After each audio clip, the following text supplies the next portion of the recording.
Mr. Speaker. Senator Muma. Thank you, Honorable Speaker, for giving me an opportunity to ask a question.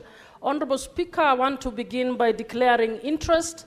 I am a parent of a person with disability, so I take these issues very seriously. Honorable Speaker, indulge me also for just a minute to say that I have read through this question very carefully, and I'm afraid it's very underwhelming. The CS has not responded. The CS is scattering around.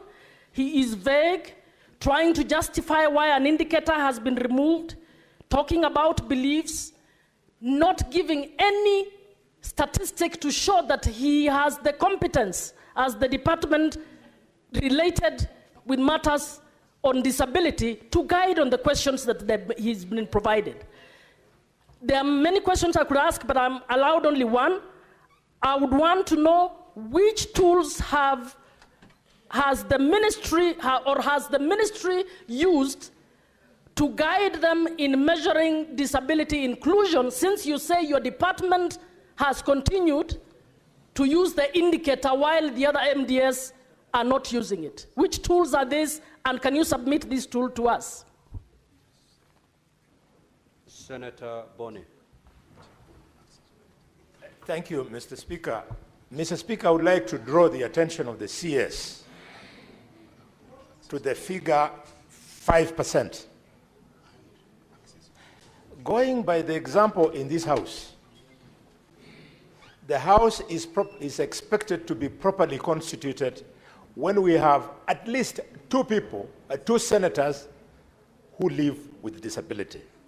The Speaker would never start the House unless that provision was made. In your case, it is 5%. Listening to you, you are giving the country the go-round, whiling and talking about circulars and all manner of things that you have said. This failure by yourself and your ministry in this issue of 5% is a reflection of your failure in the employment of our youth outside the country. Those youths have asked me this morning, because they knew you were coming, that I demand of you, which I now do, that you resign as the cabinet secretary in the ministry. Boni. Are you willing to do so that you can be properly investigated? Senator Boni, Honorable CS, you can disregard totally that statement by Senator Boni. Just disregarded that statement. It's got nothing to do with what has brought you before this House. Senator Enoch. And honorable senators, let us stick to our standing orders. Let us stick to our standing orders. Let us ask supplementary questions. Supplementary questions must flow from the primary questions. And Senator Boni, you're lucky I did not rule you out of order. So please, don't push the chair to those limits. Senator Enoch, proceed. I'm wondering who is out of order Senator now. Enoch has not even uttered a word. What is out of order about that? Proceed, Senator Enoch. Senator Boni, just take your seat. We've relaxed. It's my time. I think the Speaker, my question flows from the response of the CS on part C of the question asked by Senator Mbugua on the issue of the ongoing work to integrate disability employment data within the Unified Human Resource Information System. So, Speaker, the question that I am grappling with is the CS indicates that as things stand now, treatment of issues to do with persons with disability is based on goodwill. And you say that there is a transition now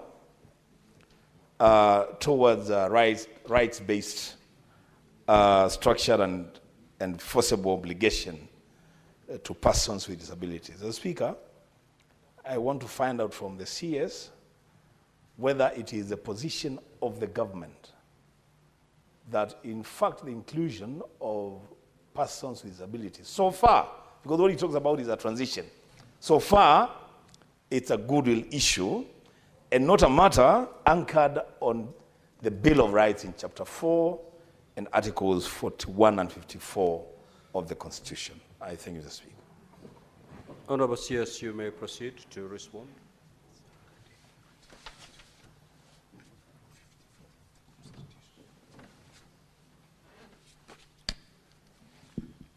Thank you, Mr. Speaker, sir.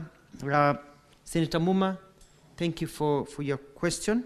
And I'm aware, I think we've had this conversation about you have more experience than most of us. Mr. Speaker, sir, what we've been doing and what I found the ministry has been doing is that we have been trying as much as possible to use the tools that are given to human resource agencies when they're employing. And that is in terms of we look at what is the percentage of people with disability in their companies or in the institutions based on the employment data that they provide. And so it's about accountability and access of that information. Number two is also looking at procurement, because, for example, the law is very clear that a certain percentage needs to be given, of government procurement needs to be given to people living with disabilities. So we've been also tracking to find out whether that is accurate and how it is being done. As I said earlier on, Mr. Speaker, the act that we had was weak, but the new act gives us more tools and an ability to do even better. And I want to thank Senator Keogh for pointing out, because this is where the dichotomy has been.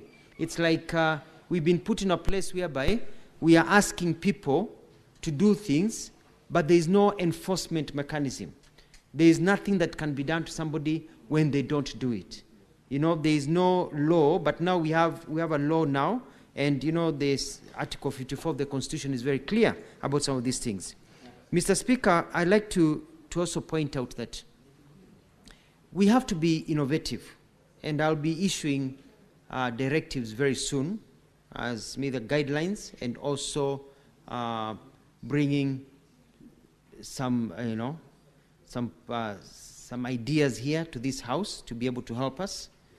For example, when I served as the governor of Machakos, we issued a notice and had all supermarkets and buildings compliant with the law.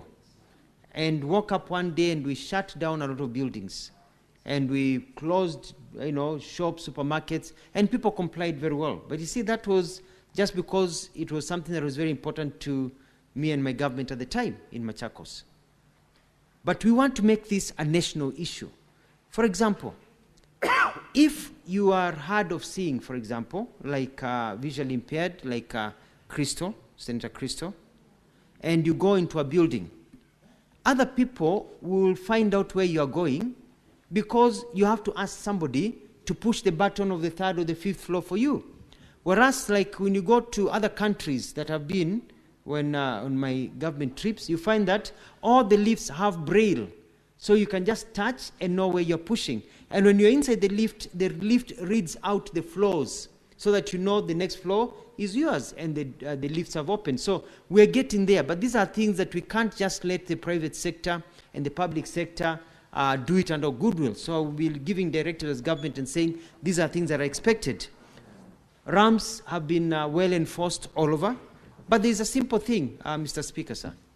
And I like the point that Dr. Senator Alwale talked about how this House has ensured that people living with disability are included and part of this House.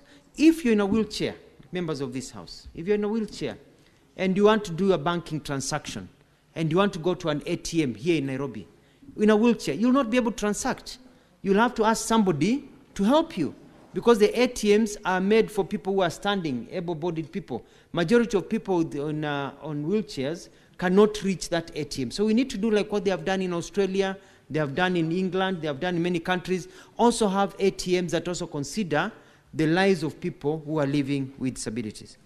Thank you, Mr. Speaker. Now, honorable senators, we need to conclude it at that.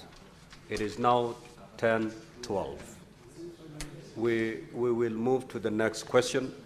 Now, honorable senators, we have, for lack of a better word, wasted 15 minutes of this question because we did not raise quorum at 9:30. We started at 9:45. So please, honorable senators, question time, let us be in the House by 9:30 so that we can take full advantage of time and interact with the CSs longer. Having lost 15 minutes, at no fault of the CS, we are going to release the CS at this juncture and usher in the CS in charge of cooperatives and micro and small medium enterprises. Honorable CS, you are released. You may leave at your pleasure.